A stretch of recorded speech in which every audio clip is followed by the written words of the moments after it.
Move. Do you feel that against your neck? This is a knife. If you struggle or make noise, then you know what happens. Yes, you've received a bit of training for this, haven't you? Everyone born into a noble family needs to know what to do when facing an assassin. Although, in the end, the advice they give is a bit silly, isn't it? If the assassin speaks to you, stay calm and don't give them a reason to kill you sooner than they want to. The idea is basically just to stay alive longer and hope for a miracle. But I suppose miracles do happen, on occasion. So I would recommend you keep to your training and stay quiet for now. I'm going to do something I've never done for any of my targets. I'm going to take off this mask and show you my face. Shh.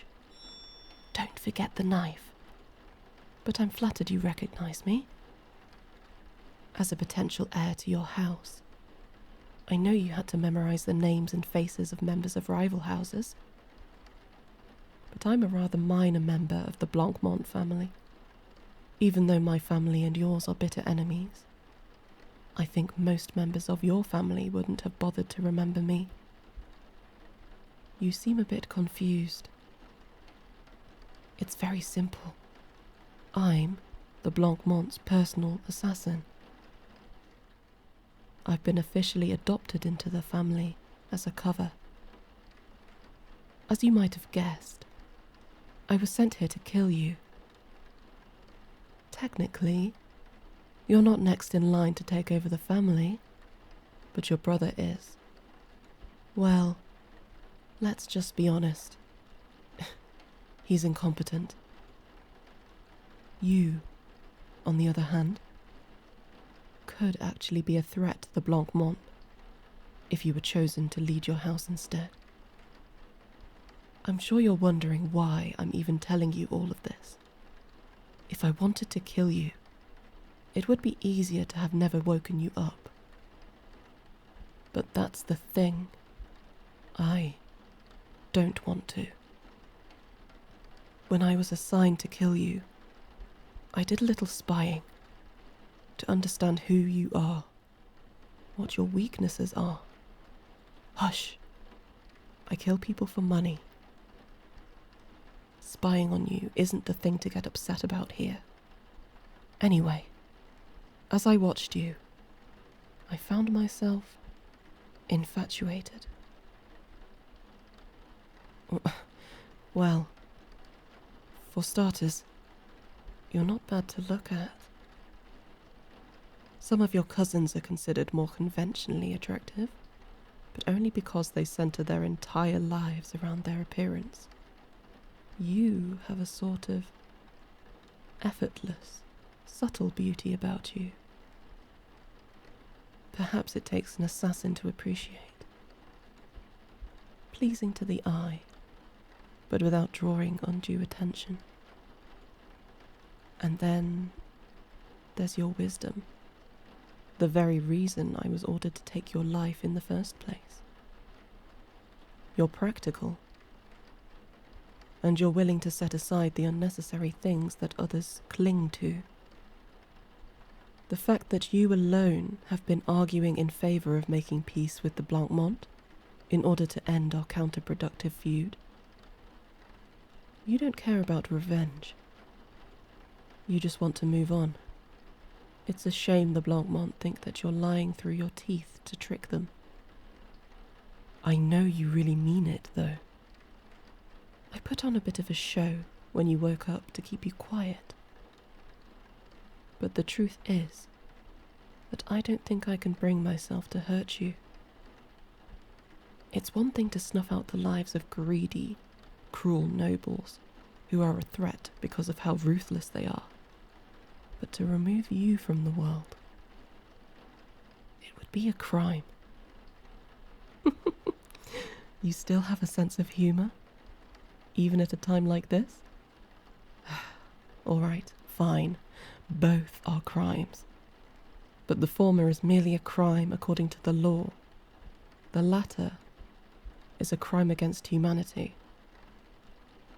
I was given your contact quite a while ago, to be honest. I've been spending a lot of time thinking about what I wanted to do, and I finally settled on something. I'm given a bit of leeway in my job. As long as I serve the Blancmont interests, they don't care too much about how I do things. So, this is what I think we could do. I bring you back with me, and you become a Blancmont. It's perfect. You see, you're not a threat to them. In fact, you can be an asset. You won't have to die, and, well, we can be together. Sure, technically we'd be related if you were adopted into the Blancmont. But you know how common that sort of thing is among nobles.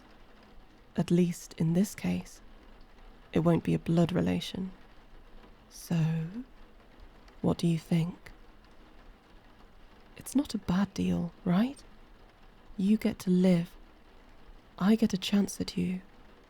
And the Blancmont's bitter rivals lose power. Everybody wins. Except your family. Yes, I suppose that's true. I don't like where this is going. And here I was praising your pragmatism. You wouldn't really be abandoning your family. You would just be, well, okay, you would be abandoning them.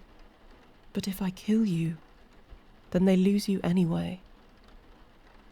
So you're not going to budge on this? You insist that you'd rather die than join your family's enemies? Either you're more emotional than I thought, or much, much smarter. Even if you refuse me, I can't bring myself to end you. I suppose in that way I'm a bit emotional too. Still, you really should consider what I'm offering. Let's be realistic. The Blancmont are the winning side in this conflict. We are wealthier, we have better connections, and, as you know, we have a skilled assassin to deal with any dangerous threats. Do you really want to be stuck where you are? If you do inherit the family, you'll be inheriting a dwindling empire. It would be such a waste of your talent. You'll die poor and destitute, spending your life stressing and fretting over your situation. Who would choose that? Barring a miracle, it is a sure thing. Oh, well, aren't you clever? Yes, just like I said, miracles do happen. But you already got your miracle. Your miracle is that you're not dying tonight. Expecting more is just delusional. And even if that doesn't happen, think of what you're giving up. If you have any chance of getting your house out of the hole it's dug for itself, it will be through a political marriage, a forced one. But that's just it.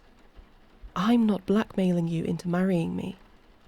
All I want is a chance to convince you to choose me. In the Blancmont house, you won't have to bear the responsibility of leading. So it doesn't matter who you marry. You can choose whoever you like.